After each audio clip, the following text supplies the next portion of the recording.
Hello, everyone. Bethel here. You have things coming out in the media about some sexual things that aren't appropriate, but you have Kevin Spacey, you have Louis CK, you've got others, but what you have here is a situation where oftentimes what you're hearing about are things that happened quite some time ago in the past. So you're dealing with people who have a lot of money and they have a lot of fame. Now, with this money and this fame, you would think that regardless of what their sexual preference was, what sexual stuff they're into, you would think they could easily satisfy that.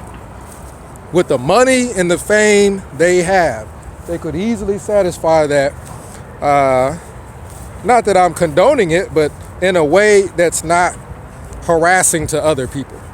But you see people doing things that are almost stupid. I heard about Louis CK walking up to someone on like a show, probably before or after the show. I don't have a lot of info about this yet, but asking the woman if he could show her his penis or something to that effect, like a person you work with. I mean, that is just, if you're that famous and you're getting that much money based off people's public opinion on you, that's just, you would think it's stupid, right?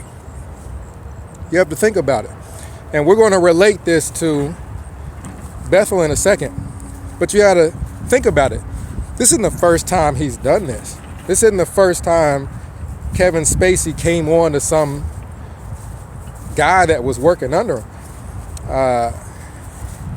It's just, he's just now getting caught. So once a person starts doing something and he's done over a period of time, he gets bolder and bolder and bolder. And oftentimes that's how people get caught. They eventually get so bold, they just flat out start doing stuff that's just plain dumb. So again, all this is coming out. You can't deny it because Louis CK admitted to it, openly admitted to it. So people rich and powerful have strange sexual urges and become perverted in the sense that they will perform these urges on people that do not want those things performed on them. They could easily satisfy that stuff in another arena, but they don't. Let's go to Bethel, Watchtower. You're now dealing with people. See, if this stuff is happening with people who are rich, people who are famous, people who can afford all the psychiatric help in the world, or afford somebody to play a role for them to amuse themselves, and they're still having issues. We're dealing now with Bethel, people who do not have the money. They don't have the fame that these people have,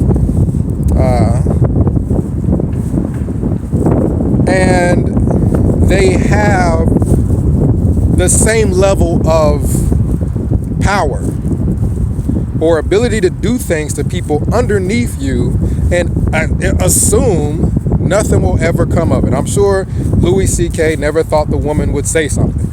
Otherwise, he probably wouldn't have done it. Kevin Spacey probably thought, if I'm pronouncing their names correctly, probably thought these things would not have come out. Otherwise, they would not have done it. They're doing it. It's that I don't know why they're doing it. Maybe it's a feeling of power, whatever the case may be. You have the same thing at Watchtower. So when I'm talking about these things, and then I see it come out in the media, it's like, see, I've been saying the whole time that people have these tendencies. Just because they're in a lofty position, famous for whatever reason, or rich for whatever reason, or people look up to them, doesn't mean they don't have some sick tendencies. People at Bethel are no different. They're people. Now, they are looked up to, but they have those same, some of them have those, some weird tendencies, some sexual tendencies. I told you about the older men that invite young guys alone to their room when their roommate isn't there. It's happened to me. That's how I know. And also I told you about the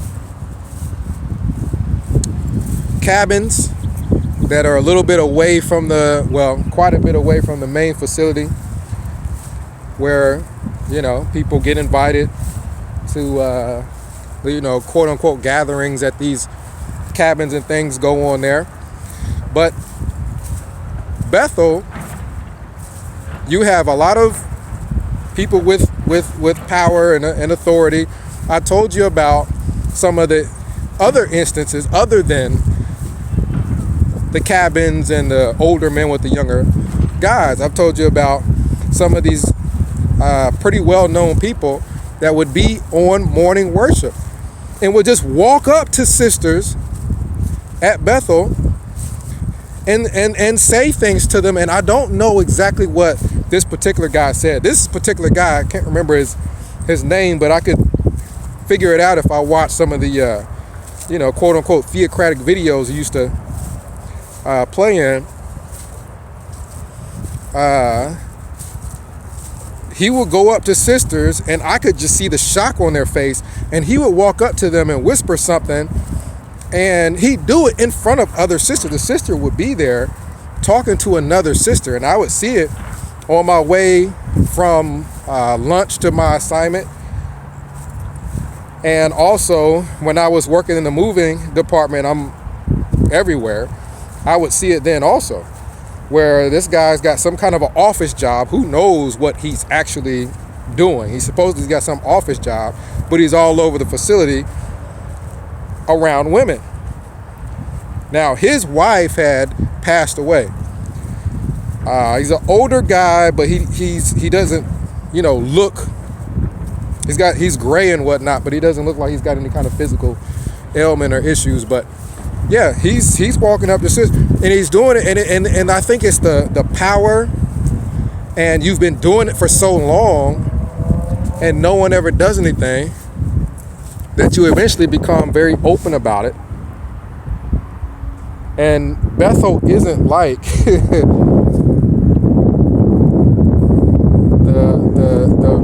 general public. All this stuff comes out about these movie stars eventually. But Bethel, again, who are you going to tell? Who are you going to tell? So let's bring the scenario here. So you got somebody that been at Bethel for 10 plus years, elder in his congregation, Bethel elder, not married, in his 40s, maybe late 30s or what have you, invites you over to his room, but you get there and you're the only one. Now I know, because this is literally what happened to me. You're the only one. And once you get to his room, the roommate in there, and you stand there and the guy's talking to you, and he says, yeah, I got a roommate, but you don't have to worry about him. He's not going to be here for a while. And you know, it's like, what do you mean by that? Why would we care if your roommate was here or not? And then he's talking about, you know, watching a movie, maybe me staying over that night, stuff like that. And it's just like, this is weird because this is just not how people act in general. This is, I left. The guy gave me a beer, and I walked back to my room holding a Corona or something to that effect. But let's say I didn't leave, and let's say the guy tried to make some moves or something like that. Who am I gonna tell? Am I gonna go up to my table head, who not only knows the guy, but has probably been friends with them for who knows how many years, and tell him that some guy, tried something on me?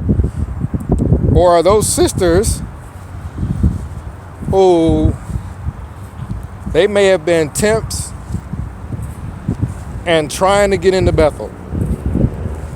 Are they going to then go tell that this guy that they see on morning worship is whispering who knows what to them, to the point where you see two sisters standing there, he whispers it, and both of them kind of jump back.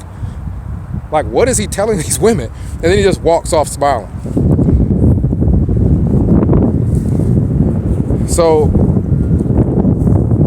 unlike the general, world at large, Bethel, these things go on, and there's nothing to stop it. Essentially, there's nothing to stop it. If you are not caught when you're younger doing those sorts of things at Bethel, when you first get there, you're not caught. Years down the line, when you become a Bethel elder, it's darn near impossible at that point, because no one that you do something to will have any kind of leverage whatsoever. They have no one to tell. They have no one that would believe. Your own family won't believe you if you're in a religion where a lot of people are just delusional. They don't have anyone to tell about this sort of thing. So you're dealing with a situation that starts early at Bethel. These people have these tendencies, whatever they are. There was another guy, I'm not going to get into a lot of these situations, but there was another guy that would stare at women. I mean, he would stare right at their butt or thighs or whatever it was he was looking at. It was on their lower body, and he would stare. I remember when I was working in the infirmary, and we would watch morning worship there in the infirmary, because of our work schedules. We couldn't make it to the morning worship in the auditorium, so we'd watch it on the little monitor there, and I'm watching it, and I kind of look around, and there's a guy standing next to me, and then there's a sister sitting down. She's got her legs crossed watching it, and he's just standing there staring at like her thighs or something like that the entire morning worship. And then she kind of looks at him and then turns back around and kind of moves around in the chair a little bit or something to that effect, but he stares at her the entire time. I mean, what do you think that sort of thing? And I've seen him doing it to other people also, where he's just staring at a woman and her breasts, or staring at her butt or something like that. And he does it for such long periods of time that other people see that he's doing it. And I guess there's really, you just assume people won't do it. So when they do, there's nothing you really do about it sometimes. And then over the course of a number of years at Bethel, this sort of thing gets worse for these types of people. They don't just stop doing it. Why would they stop doing it when they don't have any money? they don't have access to therapists of any sort. Why would they just stop? So it gets worse. And just like with Kevin Spacey and Louis C.K., these people, they're looked up to, so they become the next producers of this particular show or that particular show. They move up And now you have someone involved with sexual perversion in higher and higher positions with more and more power, getting bolder and bolder, doing these things to more and more people. That is exactly what happens at Bethel. And I can't say that I'm glad that these things are being, that they're happening, but I'm glad that they're being brought to people's, people are aware of it now. It's being brought to the fore. These things are happening. I'm not making this stuff up. So if it's happening with rich, famous people, poor Bethelites, yeah, it's happening there also.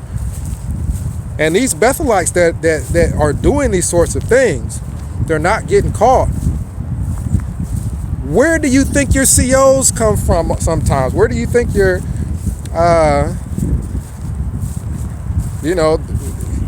the people that move up in the organization, where are these people coming from? They're definitely coming from Bethel. They're definitely coming, a lot of them are coming from Bethel. Because serving at Bethel, I mean, that looks good on your Watchtower resume, so you can move up from there almost anywhere. So these are the people that move up. These are the people that gain more power and more years of full-time service to the point where they're darn near untouchable. And they're out doing who knows what. Now, Watchtower, I talked to someone, messaged back and forth with someone who felt like Watchtower could bring about peace, and I don't know. They were saying that Watchtower can accomplish things that no one else could. And I just thought this is hilarious, because you have the Royal Commission where thousands of checks of child predators are going unreported, and who knows how many there actually are, or those actual cases, thousands of cases. And you got all these witnesses that think this organization is somehow better than others when they have the same issues. They can't say that the Watchtower can accomplish world peace, because Watchtower didn't get involved with anything in the community or anything political, so they've never done it before. Or maybe because people are nice to you at the Kingdom Hall, you think that Watchtower can accomplish world peace. That's just stupid. But unlike Scientology, Watchtower has got no method. They've got no method to deal with people when they come into the organization that have sexual perversions or just different things that turn them on sexually for whatever reason. Now, I'm not trying to make fun of people, but there are people that have different things that turn them on sexually, and it can get to the point where it's not appropriate. And with Scientology, they've got these e-meters. It may not work, but at least they got something. They got these e-meters, and they got this whole going clear thing. They have some kind of method that they're at least saying makes people better. Watchtower doesn't even have a method to deal with sexual perversions. Let's say someone gets disfellowship. Well, they just sit out for 6 months or maybe a year. Okay, they come back 6 months or a year later with the same sickness, the same perversion, the same whatever. And now they're just slicker about getting away with it. So this is what's going on at Bethel in the organization. A lot of the people that I remember involved with a lot of that stuff are probably still there if they didn't get laid off, essentially. You don't hear of higher-ups ever. Like, you hear about the higher-ups in the general populace being involved with, different things sexually and politics and having to step down and whatnot.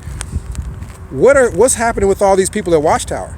You don't hear about anybody at Watchtower stepping down because of anything sexual. You just think they don't exist. people with sexual perversions at Watchtower just don't exist? That's what JWs would like to believe, but of course they're delusional. There's no reason for them to think that. They just do. Our religion is better just cause we say so in the Watchtower.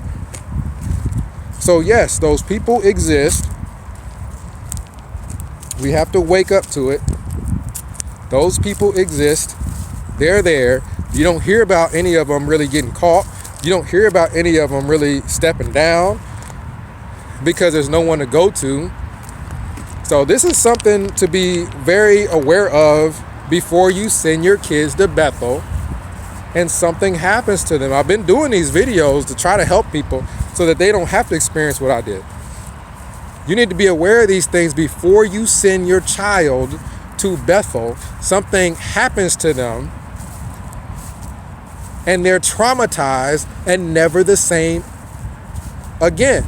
There's people making jokes that the women were traumatized by Louis C.K., I guess, pulling his penis out and, I guess he masturbated in front of them or something to that effect.